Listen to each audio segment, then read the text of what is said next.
El día de hoy vamos a continuar con el minicurso sobre álgebras de Lie que nos imparten Gil Salgado y María del Carmen Rodríguez Vallarte de la Facultad de Ciencias de la Universidad Autónoma de San Luis Potosí.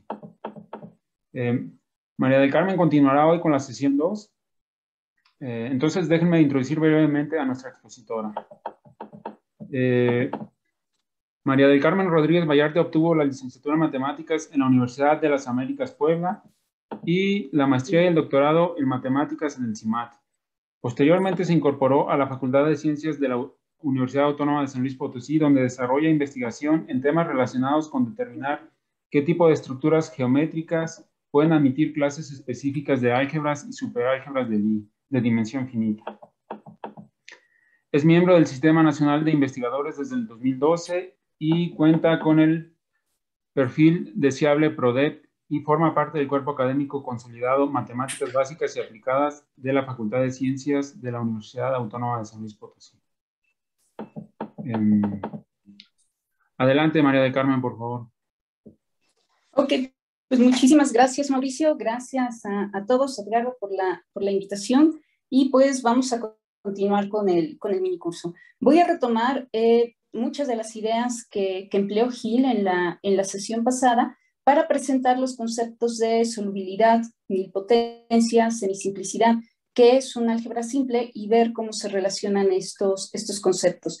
Habrá partes en las que haré algunas cuentas, trataré de mostrar ejemplos, y habrá otros resultados que pues voy a mencionar, les voy a pedir que los crean, y pues si hay preguntas, pues en la sesión de discusión podemos ir platicando un poco sobre ello. ¿Ok? Entonces, pues nuestro objeto de estudio son las álgebras de Lie, de dimensión finita. Estoy trabajando con dimensión finita. Y el campo con el que vamos a trabajar es el de los reales o los complejos, como se mencionó en la sesión pasada. En la sesión pasada se definió el concepto de ideal, ¿sí? Básicamente lo que vimos es que tenemos un subespacio del álgebra de Lie, y si este subespacio cumple la siguiente propiedad: si yo hago el producto de un elemento X en el álgebra arbitrario con un elemento H que está en el ideal, y yo garantizo que este corchete cae en H, y esto sucede pues para todo X en G, para todo H en H, este subespacio recibe el nombre de ideal.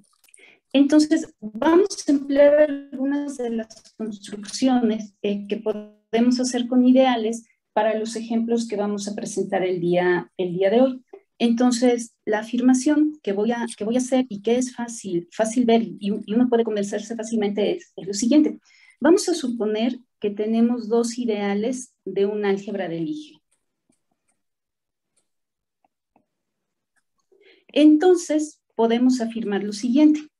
Si yo tengo dos ideales, la suma, ¿sí?, que la voy a denotar como el conjunto precisamente de todos los elementos de esta forma, donde la primera componente está en I y la segunda componente está en J, esta suma vuelve a ser un ideal de G. También se puede ver fácilmente que si tenemos dos ideales y multiplicamos estos ideales, donde ¿a qué me refiero con multiplicar? Lo que vamos a tomar es el subespacio generado por todas las combinaciones lineales de corchetes que pueda yo hacer con estos elementos, donde el primer factor está en I y el segundo factor en el corchete está en J, esto también vuelve a ser un ideal. Sí, y estas construcciones las vamos a usar el día de hoy. Básicamente, pues lo que hay que emplear es la definición de álgebra de Lie, que significa que un subespacio sea un ideal, y la identidad de Jacobi. En particular, si en la última construcción I es igual a J y tomo esto como G, porque un álgebra es un ideal de sí mismo, voy a tener un ideal muy especial que voy a denotar de esta forma, y al que se le llama el ideal derivado o la subálgebra derivada del álgebra de Lie.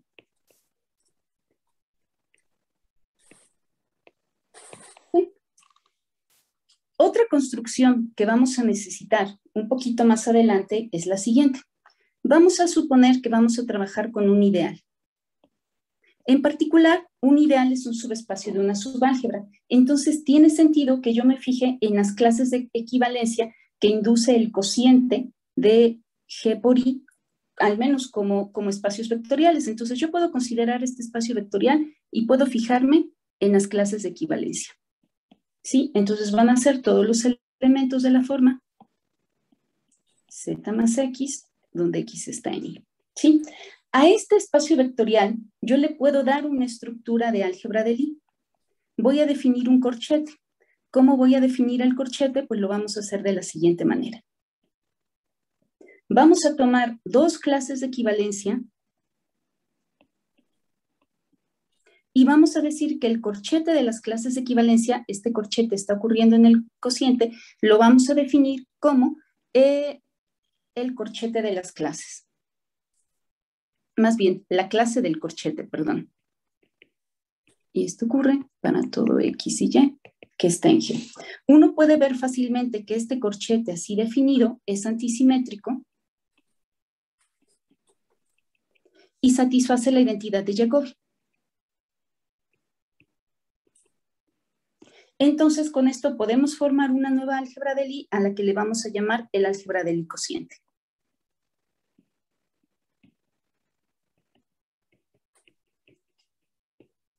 Y también es fácil ver, empleando la definición de morfismo de álgebras de Lie, que uno puede probar que la proyección canónica que manda todo elemento de G a su clase de equivalencia en el álgebra de Lie cociente es un epimorfismo de álgebras de Lie, es decir, es un homomorfismo de álgebras de Lie que es sobre.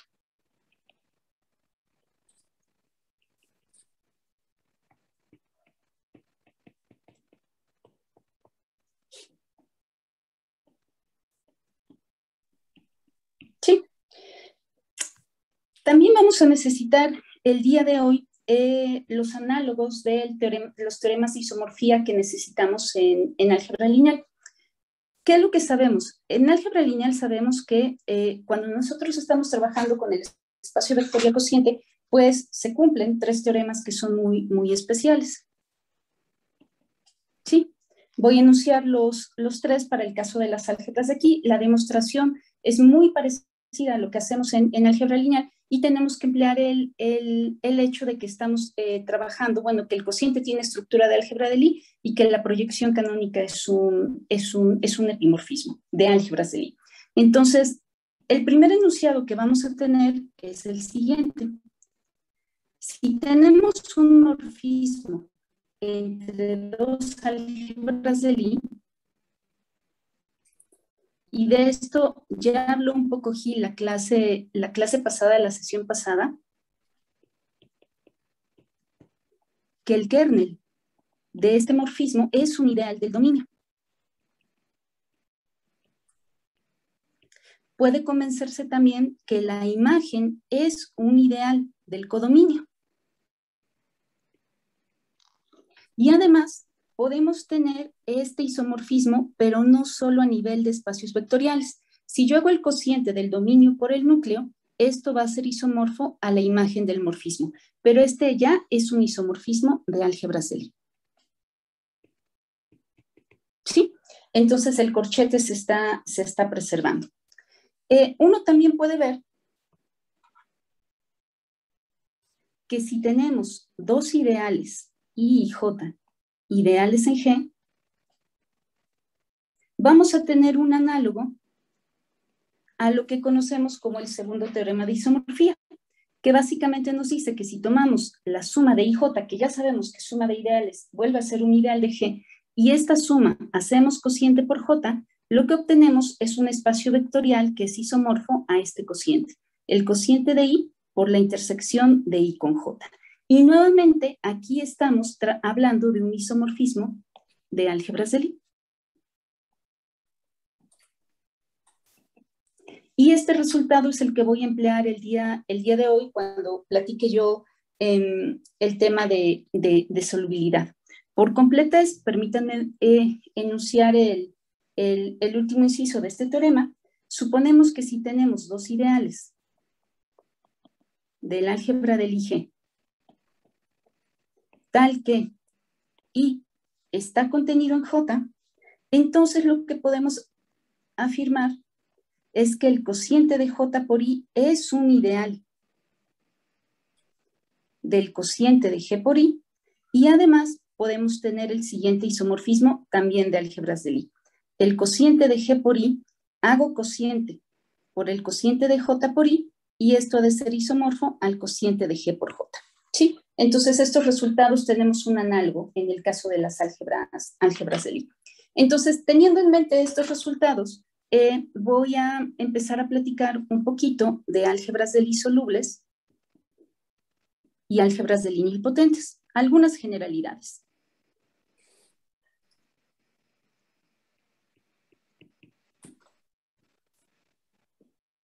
Vamos a definir, dada una álgebra de Lie, vamos a definir recursivamente una sucesión de ideales. Vamos a emplear el corchete para definir lo siguiente. Voy a definir G con un subíndice I más 1 en la parte superior de la siguiente manera. Voy a tomar el producto de G con GI, ¿sí? Esto lo voy a hacer para todo I mayor que 0, donde voy a definir G0 como el álgebra del Lie. Es decir, ¿qué estamos haciendo en cada uno de estos pasos? G0 es G. G1, con la definición recursiva que tengo, observo que es el álgebra derivada de G. G2, con esta definición, lo que tengo es G con el producto de G con el álgebra derivada de G. Y hay que notar que aquí lo que estoy teniendo es el espacio generado por todas las combinaciones lineales de los corchetes que estoy definiendo en estas líneas. Y esto lo podemos hacer así sucesivamente. Entonces, con esto tenemos una sucesión de ideales en G de esta forma. Empezamos con G0, esto va a contener a G1, que es el álgebra derivada, ¿sí? Esto va a contener a G2 y así sucesivamente. Esta serie recibe el nombre de la serie central descendente.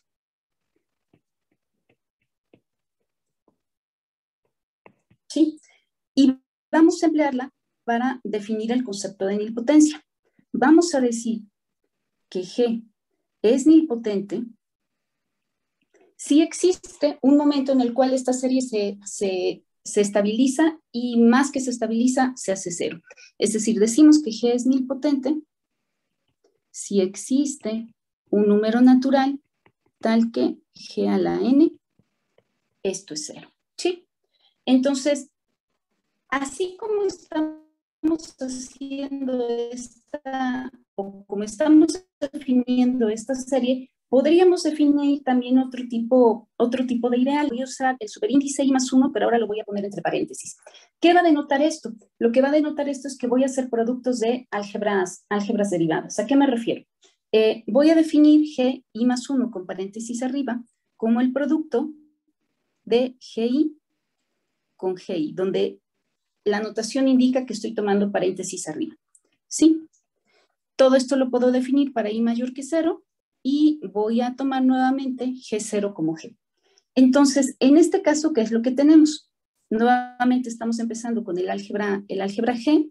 Al siguiente paso, lo que obtengo es el álgebra derivada, pero al siguiente paso, noten que ya hay una diferencia con lo que yo tenía antes. Si defino ahora lo que es el G2 con esta notación. Lo que voy a tomar ahora es ¿quién? El álgebra derivada del álgebra derivada. ¿Sí? Entonces, aquí básicamente eso es lo que estoy haciendo. Y puedo seguir de esta manera. Entonces, con esto también podemos construir otra sucesión de ideales en G que va a tener esta expresión. G2, G3 y así sucesivamente. ¿Sí? Entonces, en este caso, a esta serie se le llama la serie derivada. Vamos a decir que el álgebra del Lie es soluble si existe un entero, un n, tal que G a la n es 0. ¿Sí? Entonces, así voy a definir los conceptos de solubilidad y nilpotencia. Vamos a ver algunos ejemplos. El primer ejemplo que vamos a tomar es el del álgebra de Lie abeliana. Vamos a tomar el álgebra de Lie abeliana de dimensión n. El álgebra de Lie abeliana está formado por un espacio vectorial de dimensión finita en el cual el corchete lo estamos definiendo trivialmente como 0. Entonces, claramente esta álgebra pues es nilpotente. Satisface de manera trivial lo que acabamos de definir. En particular, esto me dice que el centro de cualquier álgebra de Lie es una subálgebra de Lie nilpotente.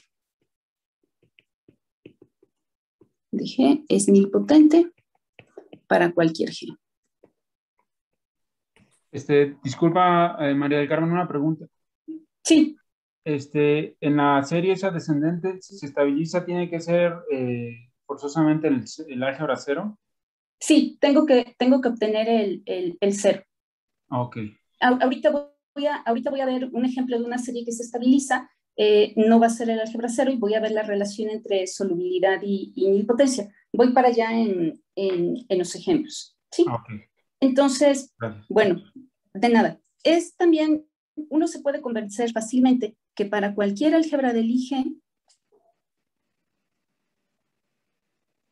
y para todo I mayor que 0, uno puede ver que los ideales en la serie los ideales en la serie derivada están contenidos en el ideal que le corresponde en la serie central descendente.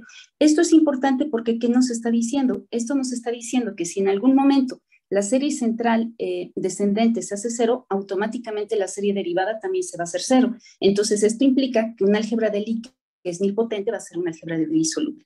Entonces esto lo que nos dice es que nilpotencia implica solubilidad. Sí. Vamos a ver un ejemplo tratando de responder la pregunta que nos hizo Mauricio. Entonces, vamos a tomar el álgebra de Lie afín. El álgebra de Lie afín es un álgebra de Lie de dimensión 2, donde el único corchete no trivial es el que estoy escribiendo. El producto de 1 por E2 es E2. ¿Sí? Entonces, vamos a calcular los elementos de la serie central descendente y los elementos de la serie derivada. ¿Sí? Entonces, en el primer paso, ¿qué es lo que tengo que hacer? Vamos a calcular, en las dos series, el primer elemento de la serie, el que tiene el superíndice 1, es el álgebra derivada. Entonces, aquí lo que tengo que hacer es calcular el álgebra derivada del álgebra de Lie afín. Y les recuerdo que esta no es otra cosa más que el espacio generado por todas las combinaciones lineales que puedo tener con elementos de esta forma, donde X y Y están en G. ¿Sí? Pero en este caso, observen que solo tengo un corchete que es no trivial. E1 por E2 me da E2. Entonces, ¿cuál es el álgebra derivada en este caso? Pues es precisamente el subespacio que estoy generando con el elemento E2. Tiene dimensión 1. ¿Sí? Vamos a calcular el segundo elemento de la serie central descendente. ¿Qué es lo que tengo que hacer? En el primer factor pongo el álgebra de Lie, en el segundo factor tengo que poner el álgebra derivada, ¿sí? Entonces lo que estamos haciendo es este producto de ideales. ¿Sí? Pero aquí lo que tengo precisamente son todas las combinaciones lineales de E1 y E2, y estoy haciendo el producto de estas combinaciones lineales de 1 y E2 con E2, y el único corchete no trivial que tengo es este. Entonces, en este caso, nuevamente lo que estoy obteniendo es el subespacio que estoy generando con E2. Podemos probar por inducción que en general, en este caso, el álgebra afín se estabiliza, bueno, más bien vamos a decirlo así, 2n va a ser E2 para toda n, ¿sí? Pero esto, ¿qué es lo que me está diciendo? En este caso, esto lo que me está diciendo es que el álgebra de Lie afín no es nilpotente. Sí, vamos a ver qué pasa con la serie derivada. Ya sabemos que el álgebra derivada es lo que genero con E2. Al siguiente paso en la serie derivada, pues lo que tengo que calcular ahora es todas las combinaciones lineales de lo que estoy generando con E2 contra sí mismo. Entonces estoy calculando esto. ¿Sí? Pero recuerden que el único corchete no trivial es E1 por E2. E1 por E2 me da E2. Y aquí lo que tengo son múltiplos de 2 que estoy multiplicando contra múltiplos. Ay, perdón, me faltó aquí el 1. Me faltó el 1 porque si no lo que estoy diciendo no es cierto. Entonces aquí lo que estoy haciendo es precisamente tomar estos productos. Múltiplos de 2 contra múltiplos de 2. ¿Sí? Y por la antisimetría del corchete, esto es 0. Entonces, ¿qué tenemos en este caso? En este caso tenemos que el álgebra de Lie afín de dimensión 2 es un álgebra de Lie soluble. Entonces, aquí tenemos un ejemplo de un álgebra de Lie que es soluble, pero que no es nilpotente. Es un buen ejercicio probar que al menos en dimensión 2 solo tenemos dos clases de álgebras de Lie.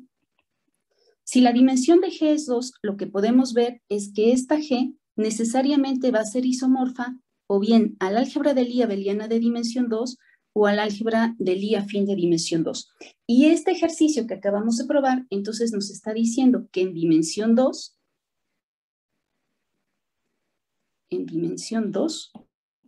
toda álgebra de Lie es una álgebra de Lie soluble.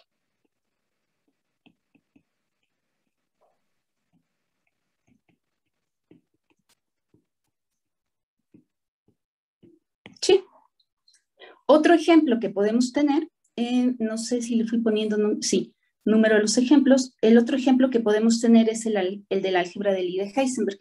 Déjenme escribirlo en dimensión 3, pero lo podemos escribir en general para dimensión 2n más 1. Vamos a pensar ahora en un espacio vectorial de dimensión 3 con estos generadores EFH, donde el único corchete no trivial es el siguiente. E por F me va a dar H. La afirmación es que esta álgebra de Lie es nilpotente y por lo tanto va a ser una álgebra de Lie soluble. Básicamente lo podemos ver y creo que se mencionó la clase pasada, la sesión pasada, el centro de esta álgebra de Lie es precisamente lo que estoy generando con este elemento, H. Porque el único corchete no trivial es el que tengo escrito aquí, E por F me da H, si yo multiplico H contra cualquier otro elemento, eso me va a dar 0. Entonces, si empezamos a calcular el álgebra derivada, que este sería el primer término en cualesquiera de las dos series, ¿qué es lo que vamos a obtener? Pues lo que vamos a obtener es precisamente lo que estamos generando con H. Si nos vamos al segundo paso,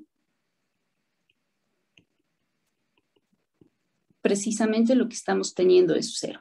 Entonces, en este caso, tenemos una álgebra de Lie que es nilpotente y por tanto soluble. ¿Ok?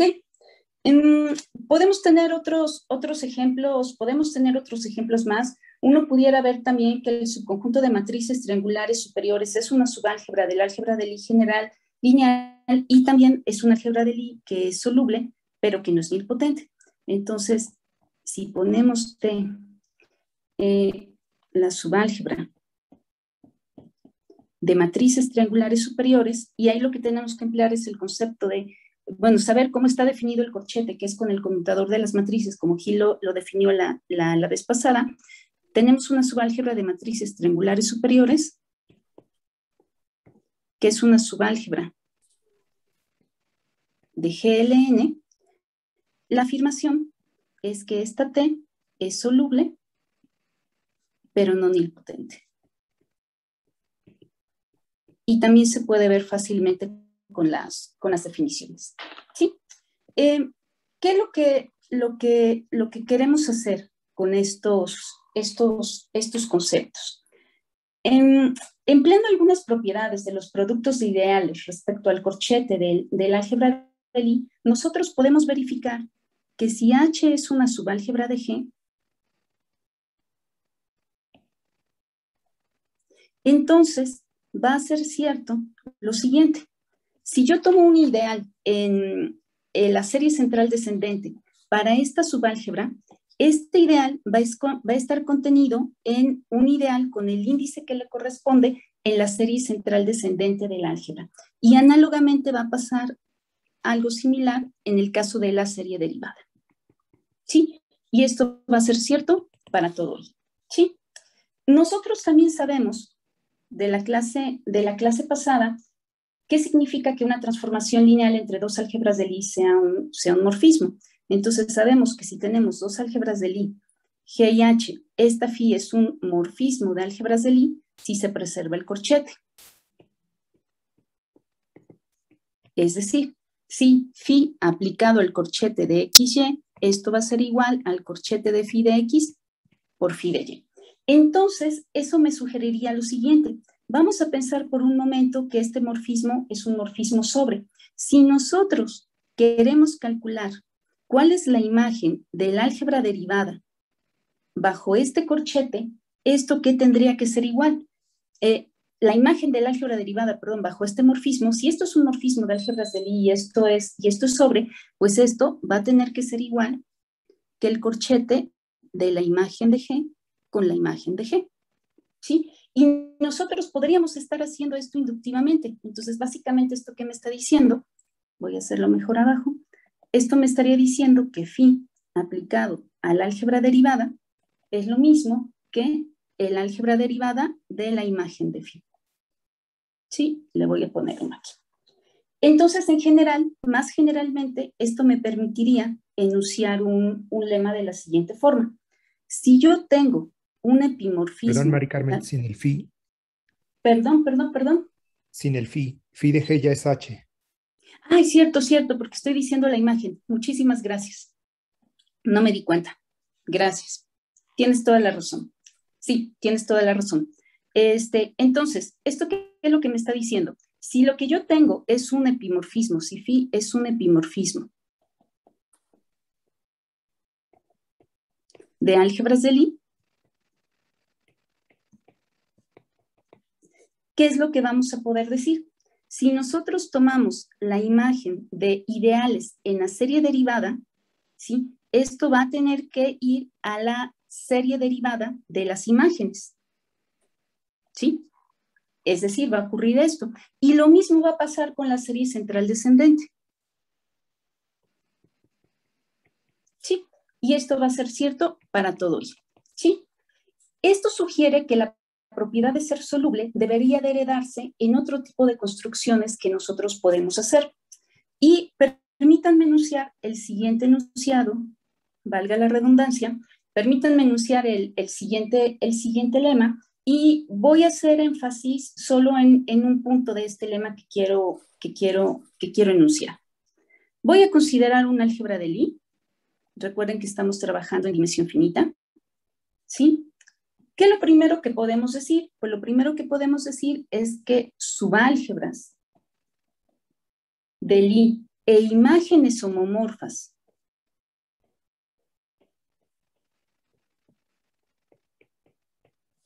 de un álgebra de Lie que es soluble, tienen que ser solubles.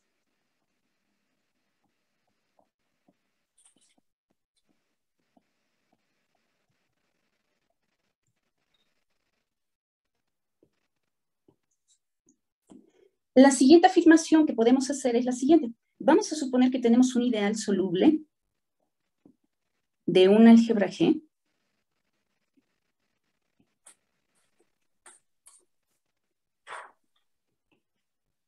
de tal forma que el cociente de G por este ideal es soluble. ¿Qué es lo que vamos a poder concluir? Vamos a poder concluir entonces que el álgebra G es soluble. Y el punto 3 en este lema, en el cual me quiero centrar, es el siguiente.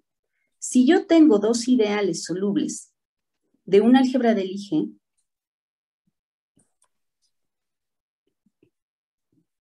entonces la suma vuelve a ser un ideal soluble de G.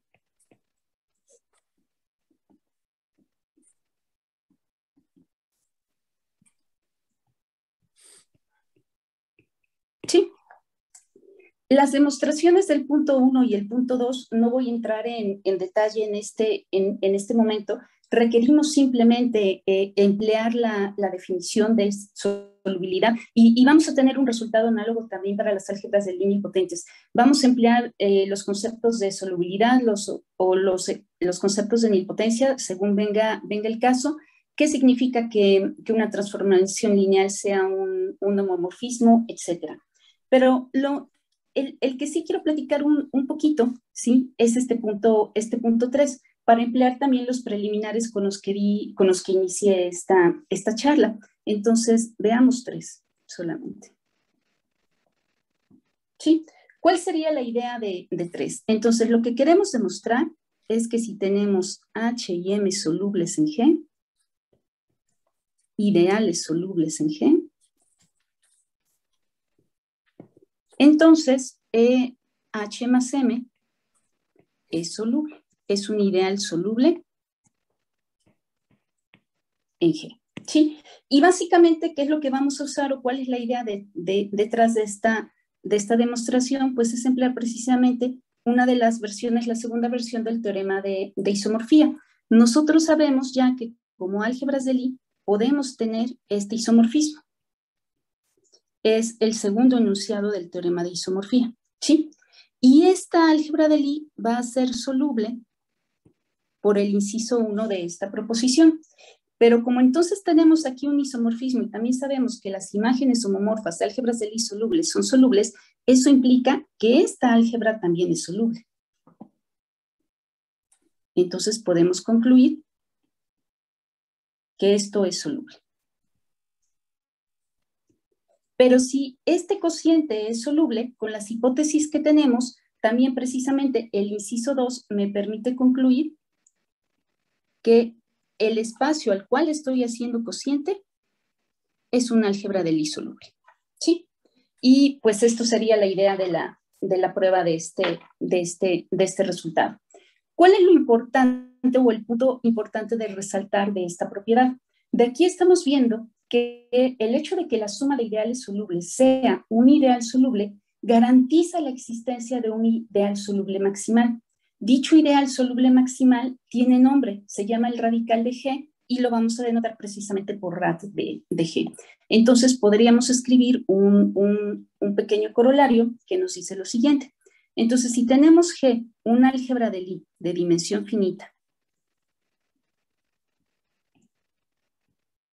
podemos asegurar que existe un único ideal soluble maximal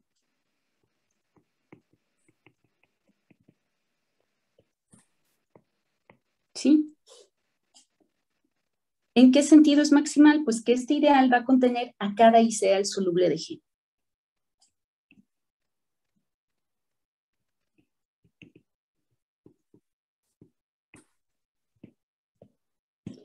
Dicho ideal se llama el radical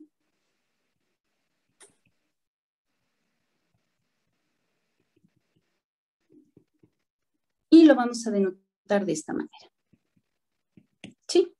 Y noten que la prueba de esta idea ya es sencilla. Si tomamos R, un ideal soluble de la dimensión más grande posible,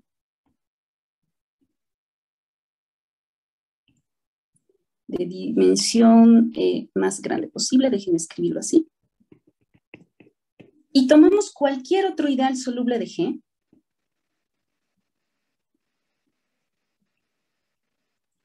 arbitrario, ¿qué es lo que sabemos? El resultado que acabamos de verificar me dice que esta suma de ideales vuelve a ser un ideal soluble. ¿Sí? Y como este R, que es el que tiene la dimensión más grande posible, está contenido en esta suma, entonces lo que se debe de tener pues, es que la dimensión de este R tiene que ser menor o igual que la dimensión de R más I. ¿Sí? Pero como R es maximal, por otra parte, ¿qué es lo que tenemos que tener? Como R es maximal, esto implica que la dimensión de R pues tiene que ser la dimensión de R más I. Entonces, ¿qué es lo que estamos mostrando? Pues lo que estamos mostrando que este R contiene al Lie arbitrario que elegimos. ¿Sí? Este hecho motiva la siguiente definición. Vamos a suponer que tenemos una álgebra de Lie y que esta álgebra de Lie es distinta de cero. Una álgebra de Lie distinta de cero se llama semisimple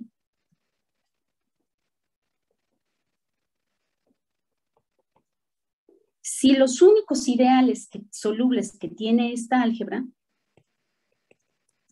son los triviales. Si sus únicos ideales solubles son los triviales. ¿Qué es lo que estamos diciendo? Es decir... Perdón. No, es si el radical es cero, ¿no? Sí, ok. Lo voy a reformular así. Ok. ¿Un álgebra de Lie se llama semisimple? Sí. Si el radical de G es 0. ¿Sí?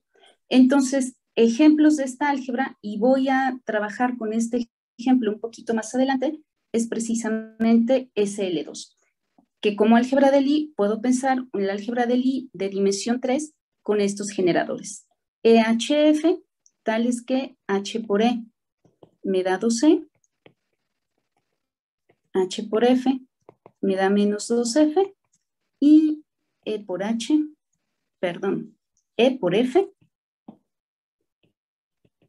me da H. Este es un ejemplo de un álgebra de Lie semisimple, pero voy a retomar este ejemplo más adelante. ¿Sí?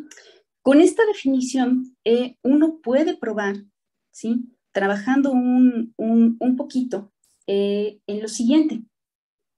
Si el radical de un álgebra de Lie no es G, entonces, ¿qué es lo que se puede decir? Pues que el radical del cociente, perdón, y aquí ya estoy cambiando de nuevo las cosas, que el radical de G por el cociente del radical, ¿sí? Si yo tomo G, hago cociente por el radical, eso me genera una nueva álgebra de Lie, ya le quité el radical, y yo vuelvo a tomar el radical de esta nueva álgebra de Lie, ¿qué es lo que voy a obtener? Lo que voy a obtener es 0, ¿sí? Este hecho sugiere, entonces, que podemos entender cualquier álgebra de Lie si nosotros estudiamos estos dos conceptos. Entonces, esto sugiere que podemos entender G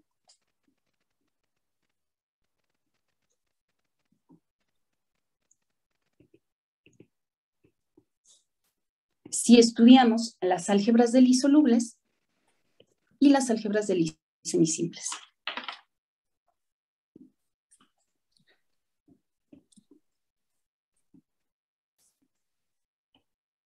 Miraos las álgebras de Lie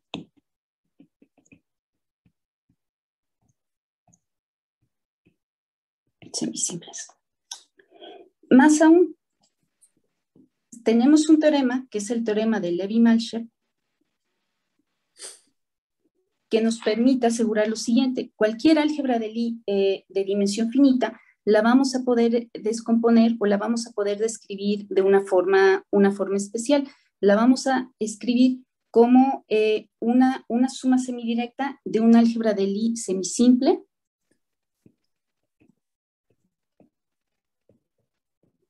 y un álgebra de Lie soluble.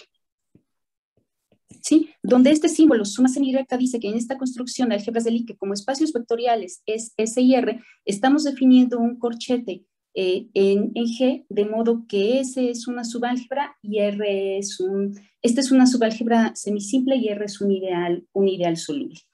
En el caso del punto 1, cuando el campo es el de los complejos, la respuesta a estudiar las álgebras de Lie, podemos decir que la respuesta al estudio de las álgebras de Lie la encontró precisamente Lie, quien esencialmente probó que toda álgebra de Lie soluble de dimensión finita sobre el campo de los números complejos es isomorfa a una subálgebra del álgebra de Lie de matrices triangulares superiores. Mientras que en el caso número 2, para entender a las álgebras de Lie semisimples, tenemos que trabajar con otro concepto, que es el concepto de álgebra de Lie simple. Y aquí el objetivo va a ser demostrar que cualquier álgebra de Lie semisimple se puede escribir como suma de estas álgebras. La idea va a ser, pues, descomponer estas álgebras en las piezas o las partes más esenciales que podamos tener, por decirlo de algún modo. Entonces, vamos a decir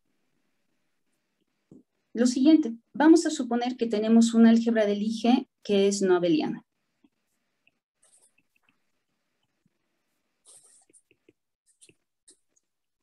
Vamos a decir que esta G se llama simple si no tiene ideales no triviales.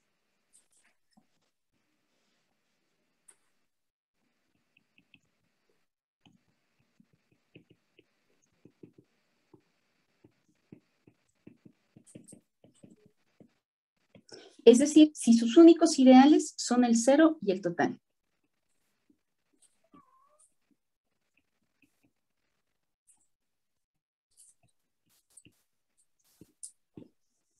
Sí. Hay que notar que en este caso estamos pidiendo que la G no sea abeliana. ¿Por qué? Porque queremos evitar el caso del álgebra de Lie abeliana de dimensión 1. Tendríamos un álgebra de Lie de dimensión 1 si no quitamos esta condición, que sería simple, pero no semisimple. Y queremos evitar esto. Para estudiar precisamente la relación que hay entre álgebras de Lie simples y álgebras de Lie semisimples, lo que necesitamos definir ahora es una forma bilineal, que es la forma de Cartan-Killing. Esta forma bilineal se va a definir de la siguiente manera.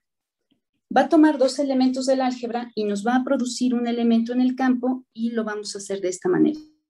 Tomamos un X y Y, ¿a dónde lo vamos a mandar? Lo vamos a mandar a la traza de ad de X por ad de Y. Y esto está definido para todo X y Y.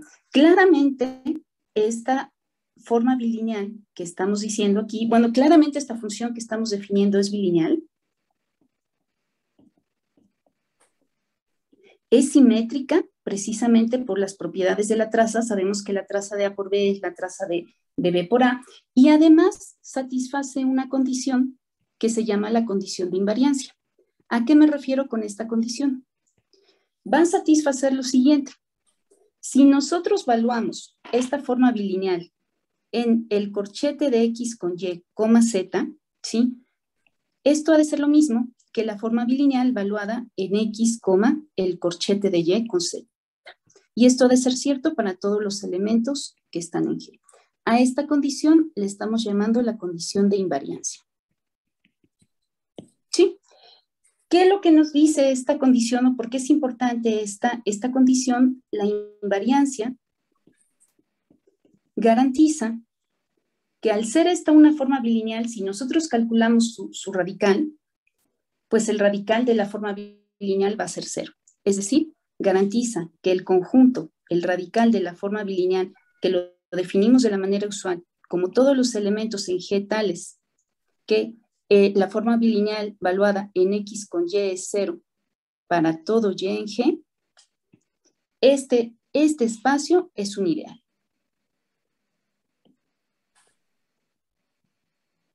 ¿Sí? Empleando la forma de Cartan-Killing, uno podría verificar lo siguiente. Dada G un álgebra de Lie, uno puede verificar que los siguientes enunciados son equivalentes.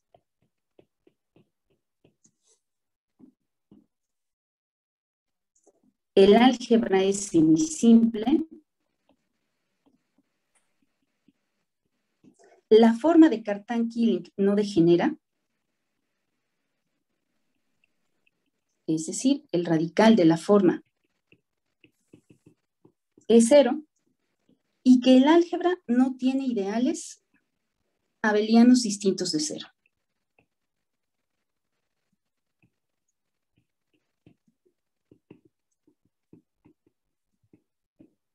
Sí, y este resultado pues es un resultado impresionante porque está relacionando el concepto de semisimplicidad o podemos determinar si un álgebra de Lie es semisimple estudiando o mirando la forma bilineal que acabamos de definir, la forma de Cartan-Killing. Por ejemplo, si nosotros tomamos a SL2, que habíamos visto que como espacio vectorial es lo que estoy generando con estos tres elementos H, E y F, donde tenemos estos corchetes, H por E es igual a 2E, H por F es menos 2F, y E por F me da H. Con la forma de Cartan-Killing yo tengo un criterio para decidir rápidamente si esta álgebra es semisimple o no, y no voy a estar calculando el radical. Si yo muestro esta equivalencia, me olvido de estar calculando el radical y tengo un criterio práctico que me va a permitir decidir si el álgebra de Lie es semisimple. Pues básicamente, ¿qué es lo que tenemos que hacer? Pues tenemos que calcular la representación matricial del morfismo adjunto para cada uno de los elementos que están generando esta álgebra de Lie. Entonces, en este caso, pues podemos ver que en el orden de la base que escogí, y lo voy a escribir aquí para evitar mezclar números, vamos a calcular la matriz asociada a de H, que sabemos que esto es una transformación lineal. Tenemos una base fija, entonces hay una matriz que está representando esta transformación lineal. ¿Qué es lo que vamos a ir escribiendo aquí? Pues precisamente el valor que toma de H en cada uno de estos corchetes. Sabemos que H con H es 0, ¿sí? Eso es lo que me permite llenar la primera columna. Sabemos que H con E me da 2E, entonces eso me permite llenar la segunda columna y sabemos que H con F es menos 2F. Análogamente, podemos calcular el AT de E, ¿sí? Que va a ser el 0, 0, no, perdón, aquí. Es 0 menos 2, 0, 0, 0, 0, 1, 0, 0, y podemos calcular también el AT de F. Estoy usando el mismo orden de la base, entonces sería aquí, con H me da 2, con E me da menos H y 0 en todo lo demás. ¿Sí? Si nosotros calculamos cuál es el valor de la forma bilineal en el par H con H, pues lo que tenemos que calcular es la traza de AT de H por AT de H. Y claramente vemos que en este caso esto es 8. Podemos seguir calculándolo de esta manera y en general, en este caso, podemos encontrar la matriz asociada a la forma de Cartan-Killing para el álgebra del ISL2. En el orden de la base que dimos, se va a ver de esta manera. Y claramente, esta es una forma bilineal simétrica que es no degenerada. Esto me está diciendo, entonces, con esta equivalencia que acabamos de enunciar, que el álgebra del I es un álgebra del I semisimple. ¿Sí? Otras de las ideas que queremos empujar o que queremos, a las cuales queremos llegar empleando la forma bilineal de Cartan-Killing es la siguiente. Uno puede verificar también fácilmente que si tenemos un número finito de álgebras de Lie simples, entonces la suma de estas álgebras, la suma directa de estas álgebras de Lie es una álgebra de Lie y es una álgebra de Lie semisimple.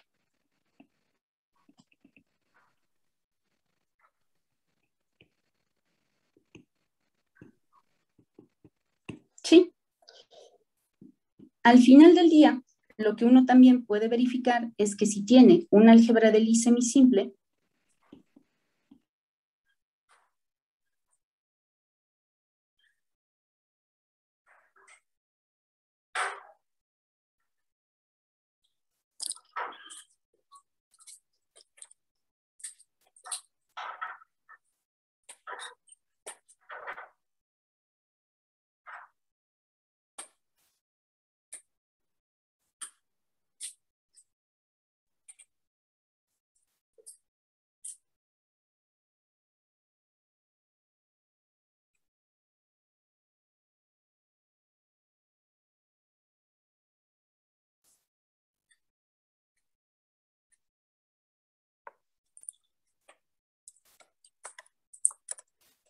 sí.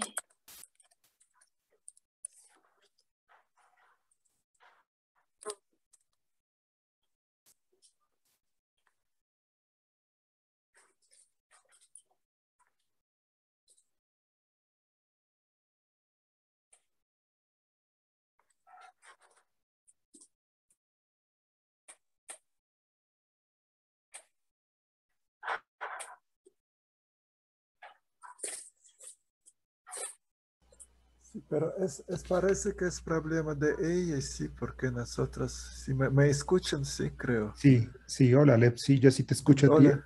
Ajá. A Mari Carmen se quedó No. en semisí y ya. Ajá. Sí, sí, sí. Ok.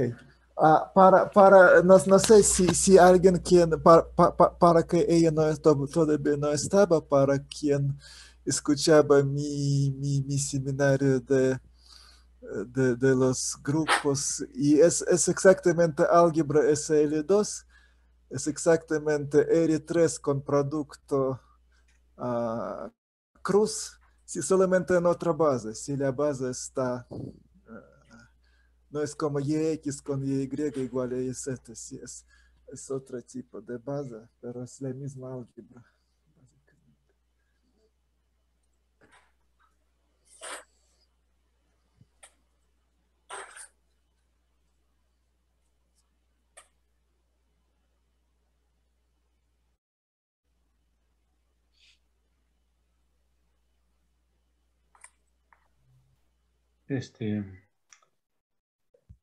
Mari Carmen. ¿Quién puede seguir?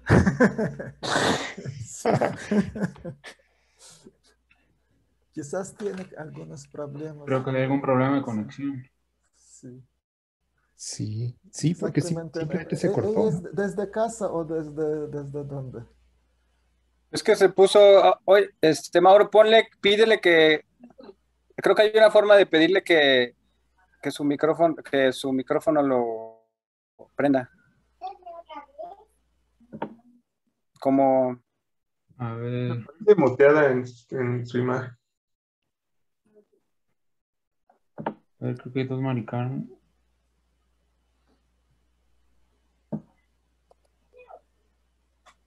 No, tiene el micrófono prendido. no, el que está su video está apagado. Ajá, el que está mostrando su video está apagado. A ver. Ah, ok. Listo, ya le di.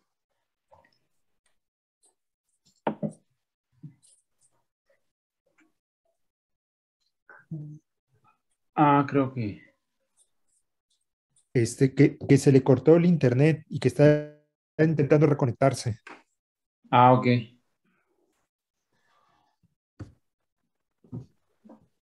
Ok, un pequeño problema técnico. Sí.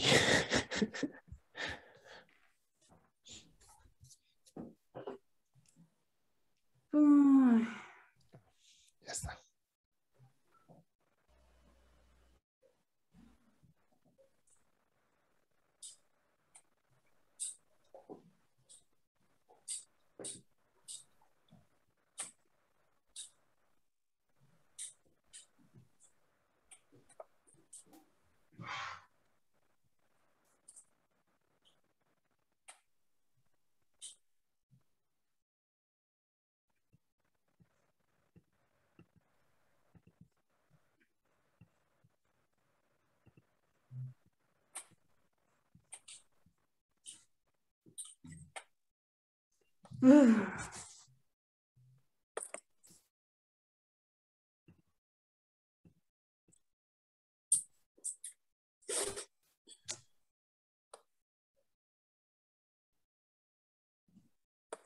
No sé si me escuchan aquí. Sí. Perdón, Sí. se desconectó, falló mi internet, lo siento muchísimo, pero lo raro es que una sí se quedó bien y la otra no. Y en la tableta no puedo entrar ahorita. Creo que tienes que reiniciarla, ¿eh? Tengo que reiniciar. Y a mí cuando me pasa la apago y la prendo y ya funciona. Ok, entonces pues voy a hacer eso. Porque no me está dejando. Bueno, y básicamente como uso más Teams, no me había pasado esto en Zoom. Ok. No sé en qué parte me quedé. O hasta qué parte pudieron ver.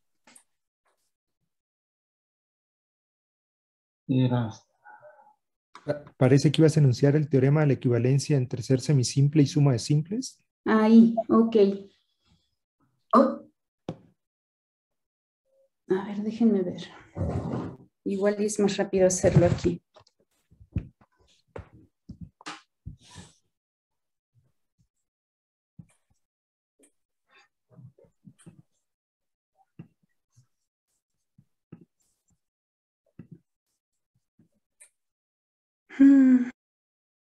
Voy.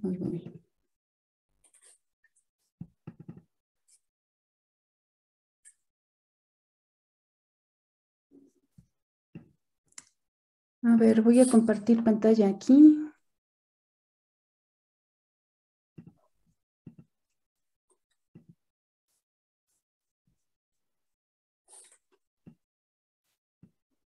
Sí se puede ver mi pantalla ya, ¿no?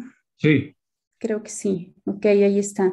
Entonces, me pasé ahorita a la computadora. No, ahorita trato de reiniciar la tableta. La desventaja que tengo en la computadora, pues es que no tengo el lápiz, ¿no? ya no supe en qué parte me quedé. Lo que les estaba yo diciendo, lo que yo les estaba contando cuando se dio esto de la desconexión, es que uno puede emplear la forma de Cartan-Killing para ir estudiando a las álgebras de Lie semisimples y enunciar este tipo de resultados. Si lo que tenemos es una álgebra de Lie simples, entonces la suma directa de estas álgebras de Lie es una álgebra de Lie y es una álgebra de Lie semisimple. Y podemos verificar que toda álgebra de Lie semsimple pues se puede descomponer como una suma de ideales simples, y que cualquier ideal simple que tenga esta G pues tiene que coincidir con alguno de estos ideales que tenemos en la suma. Y la pregunta que uno sería es, pues si con este tipo de ideas uno podría ir enunciando o podría determinar pues cuáles son todas las álgebras de Lie simples que existen en dimensión finita, y que es el tema con el que Gil va a trabajar la siguiente sesión.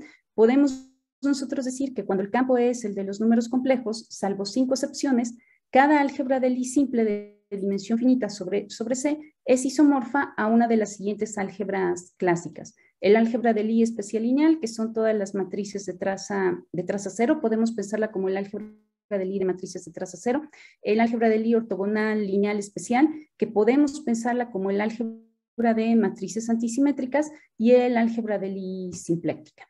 Las 5 excepciones que uno encuentra son las que se denominan como E6, E7, E8, F4 y G2. Y básicamente, pues este fue el trabajo que estuvieron desarrollando Engel, Cartan, Killing, empleando todo este tipo de ideas.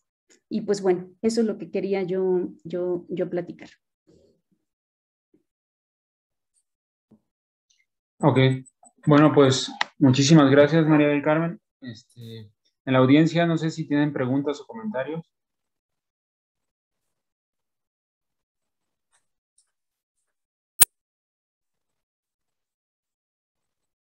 Yo tenía una pregunta. Entonces, ¿todas las álgebras de Lie de dimensión finita son semisimples?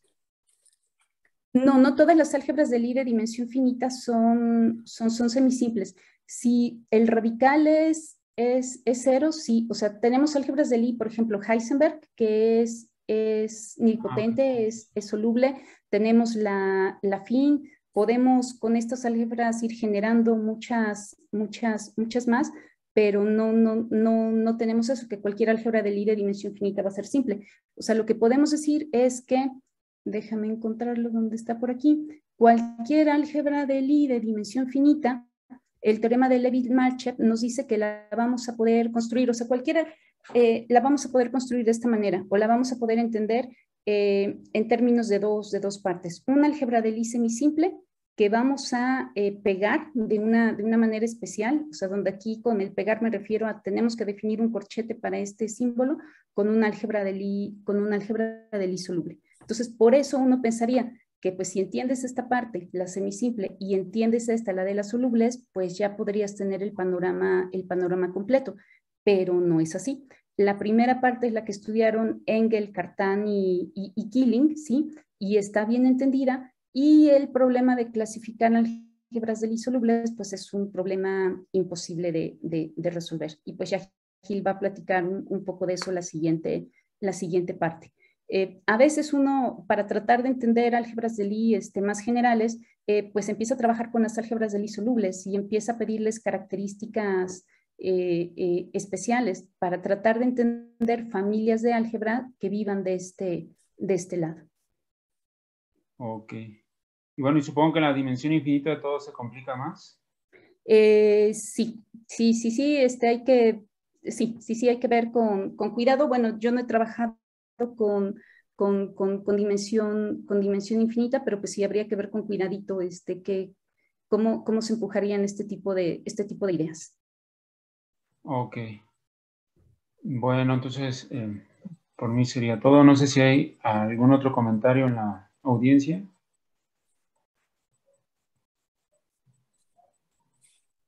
Bueno, si no es así, entonces, pues nuevamente te agradezco, María del Carmen.